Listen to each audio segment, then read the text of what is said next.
Assalamualaikum warahmatullahi wabarakatuh. Kita sering merayakan, kita mengetahui bahwasanya Isra Miraj sebagai kisah perjalanan luar biasa menembus langit dalam satu malam. Namun, jarang kita bertanya satu hal yang lebih penting. Mengapa peristiwa ini justru terjadi ketika Nabi Muhammad berada pada titik paling hancur dalam hidupnya? Sebelum kita melangkah lebih jauh, video ini bukan hanya sekedar cerita. Yuk tonton video ini sampai selesai.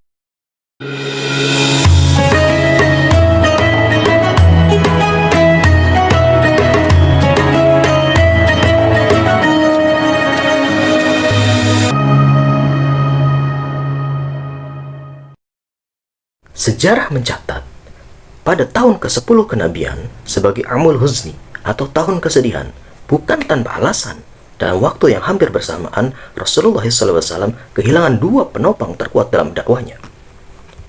Yang pertama adalah Khadijah, istri tercinta Nabi, perempuan yang mempercayai beliau saat dunia meragukan, yang menenangkan beliau saat wahyu pertama kali turun, yang mengorbankan seluruh hartanya demi dakwah Islam.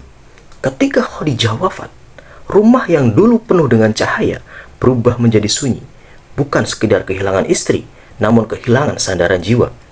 Tak lama setelah itu, Abu Thalib, sang paman, pelindung yang selama ini menjadi tameng dari kebencian kafir Quraisy.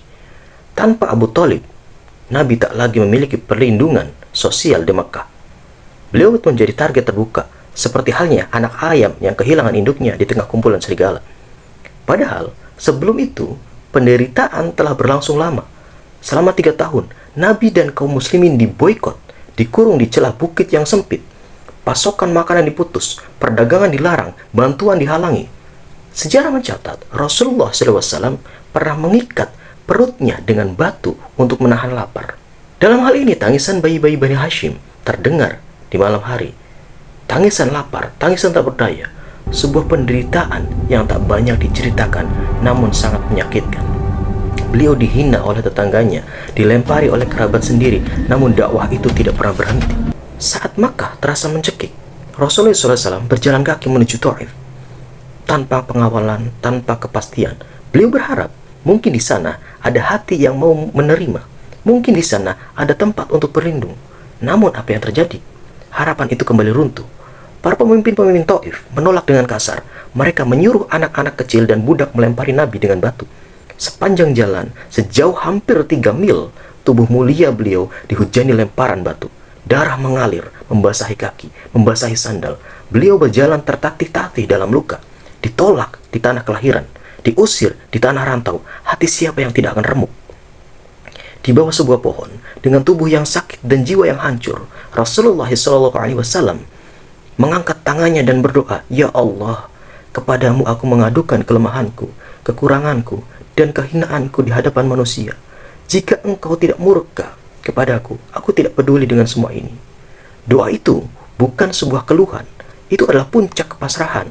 Dan pada saat itu pula, bukan hanya Nabi yang sedang menderita, dunia pun sedang kacau. Baitul Maqdis atau Yerusalem, kota suci, hancur diduduki oleh Persia. Gereja dan sinagog menjadi puing-puing, seolah-olah dunia dan pribadi Nabi sama-sama berada dalam kegelapan. Secara logika manusia, dakwah ini tak akan sampai selesai. Tak ada harta, tak ada pelindung, tak ada pengikut, bahkan tak ada tempat yang aman. Namun, justru di titik paling gelap itulah pertolongan Allah datang. Allah mengirim malaikat Jibril, Allah mengundang Nabi untuk naik ke langit. Isra Mi'raj bukan sekedar mukjizat.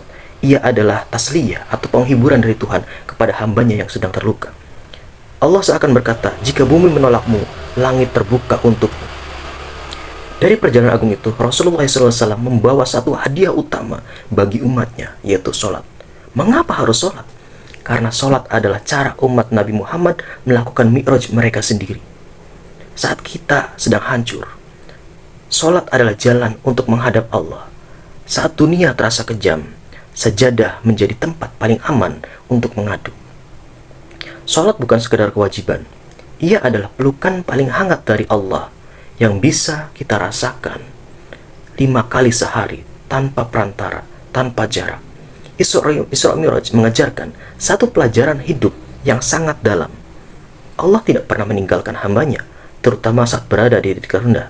Bisa jadi Ujian berat yang sedang kita alami hari ini bukan tanda kehancuran, bukan tanda keputusasaan, bukan tanda akhir, melainkan adalah cara Allah menyiapkan mi'raj untuk kita, untuk menaik level, naik derajat, untuk hidup esok agar lebih baik.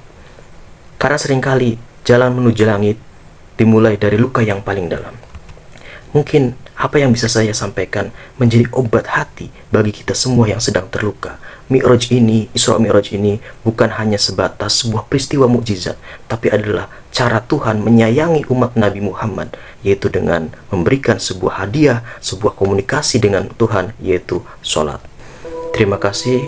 Assalamualaikum warahmatullahi wabarakatuh.